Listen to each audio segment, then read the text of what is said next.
Mobile লেগে লেগে আর কত চালাবো, ভালো লাগে না। আমার বাপটা হচ্ছিলাম বেশ দেয় না গেল বন্ধে আব্বা আব্বা আব্বা ওই গেল বন্ধে আব্বা আব্বা আব্বা কি আছে? সারা ছাড়া বেটে করে না, আব্বা আব্বা করে চিল্লাচ্ছে। কি হচ্ছে দেখি তো। এই, কি হচ্ছে? আব্বা আমার মনের কথা বুঝতে পারলো কি করে বলতেন? আব্বা আমার মনের কথা বুঝতে পারলো কি করে? আব্বা বলছি যে আমি এই মেয়েটা খুব ভালোবাসি, আমি বিয়ে করতে চাই, তুমি একটু কই ওকে দেখি দেখো না। বাবা কেরাম মেয়ে দেখেছো?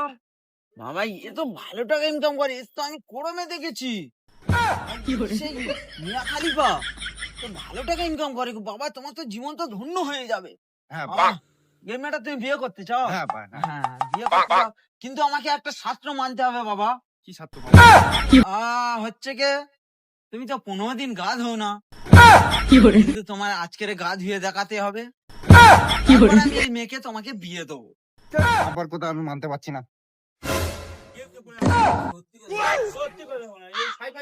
হ্যালো সোনা, তোমার আর আমার বিয়ের কথা আবার রাজি হয়ে গেছি, কিন্তু একটা প্রবলেম আছে জানো সোনা। আব্বা রাজি হয়ে গেছে কিন্তু আমি রাজি না।